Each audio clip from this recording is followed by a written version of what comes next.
Mami nak mahal ke apa? Sekejap, tak ready. Siap. Dah belum? MG dah. Nak hujan lah cepat.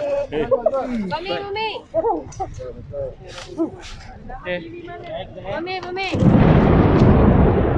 Kalau you lagi lambat dah hujan dah tak sempat. Mami. Okey. Nama? Bernama ada? Dah hujan dah tu. Hujan. Itulah cakap tak dengar. Jangan lupa posisi.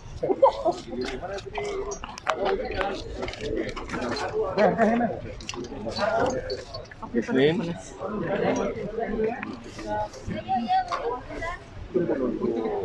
Delivery saja bukan untuk dia lagi. Tadi lah.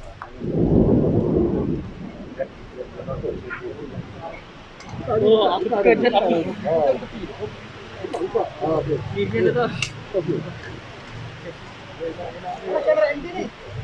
Ini sepatutnya dia punya kesalahan. Tempat dia bekerja.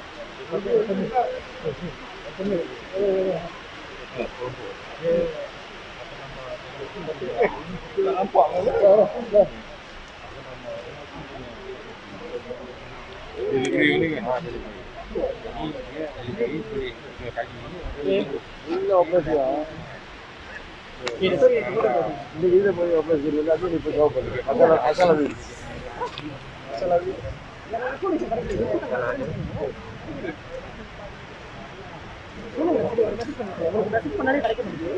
iPhone number iPhone lah kau number ada. Motor berjaya tu iPhone. Kalau lagi bisa pergi di sana mulai.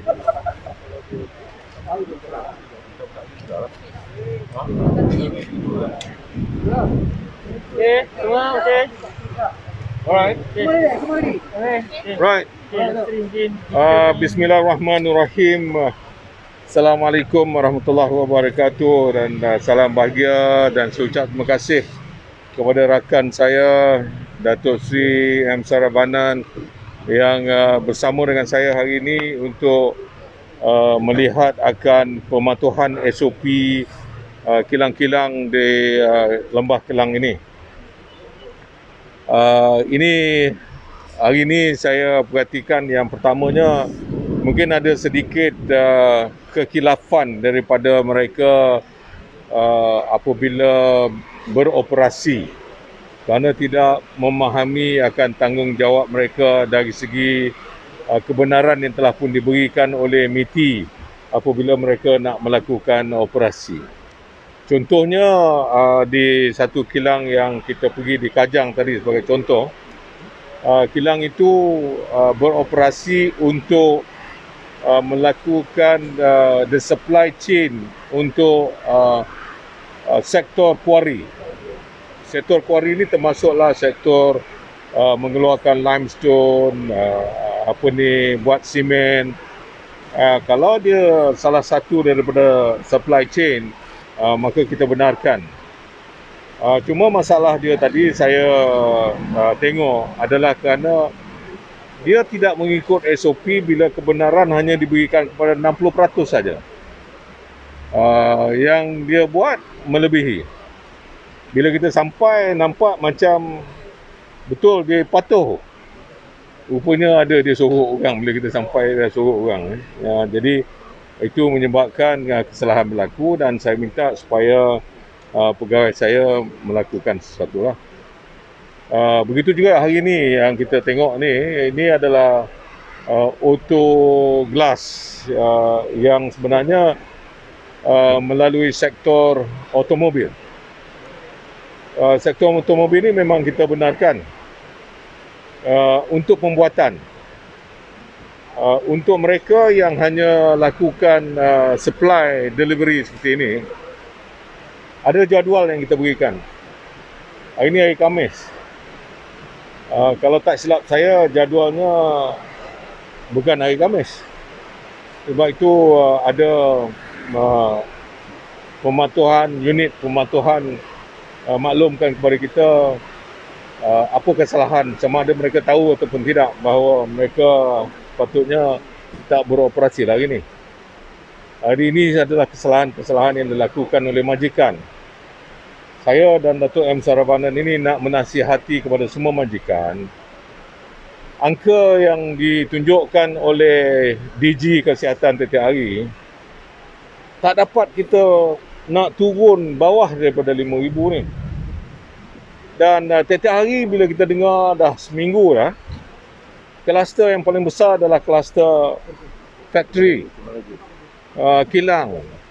Jadi kalau kluster ini yang paling besar, saya minta kepada majikan-majikan semua lah, kalau selagi mana dia tidak mematuhi SOP yang ada, saya risau kita tak dapat nak menurunkan, nak melandaikan curve untuk kita lawan dengan pandemik atau wabak COVID-19 ini.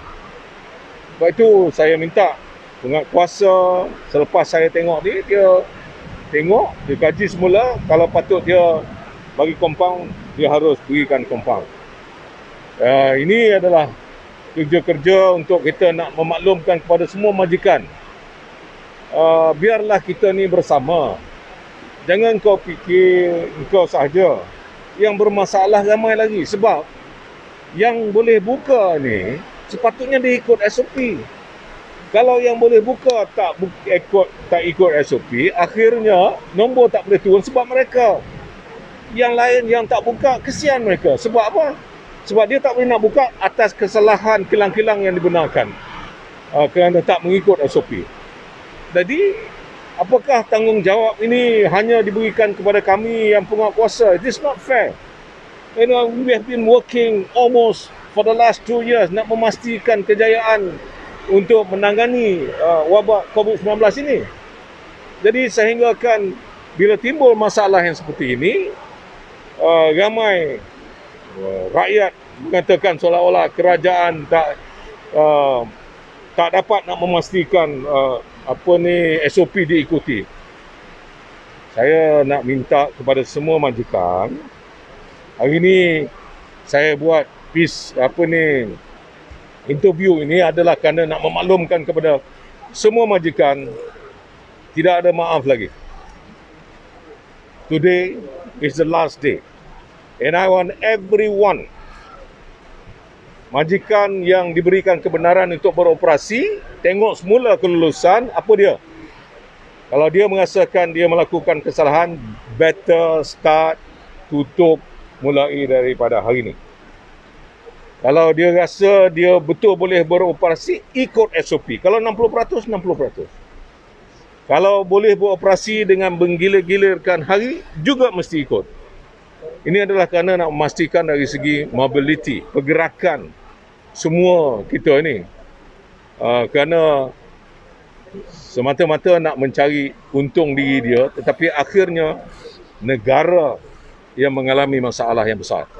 Sebab itu saya bawa Tok Sri M. Saravanan hari ini untuk bersama, dan saya minta supaya Datuk Sri bagi sedikit pendapat tentang apa yang kita lakukan hari ini.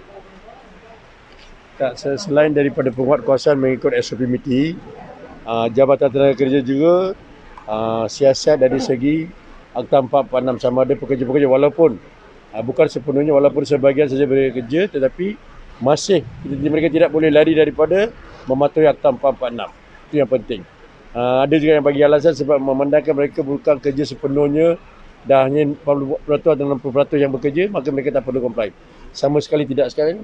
Walaupun dah kurangkan, mereka masih perlu mematuhi Akta 446. Supaya ini salah satu cara kita sedang berusaha untuk mengurangkan penularan COVID-19 dengan memutuskan rantai. Okay. Alright. Ada tak kilang yang dah kena compound? Oh, banyak. Sudah banyak. Dia operasi lagi? Oh, yang banyaknya sudah kena compound, dia tak beroperasi lah.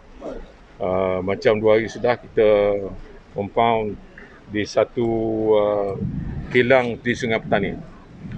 Hari ini dia beroperasi, tapi kita tak compound dia hari ini sebab dia ada 2 section. Satu section buat face mask, satu lagi section buat pembuatan alat pelampung untuk swimming pool. Yang itu kita suruh tutup dan dia tutup. Yang dibuka hanya yang buat face mask. Jadi itu boleh kita benarkan. Tapi oleh kerana dia melakukan kesalahan semalam, kita compound juga lah.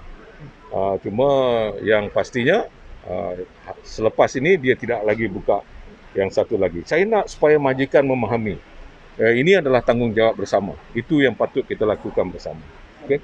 Mesti ada jumlah bilangan yang datang kompas sejak 1 Jun hari ke tak?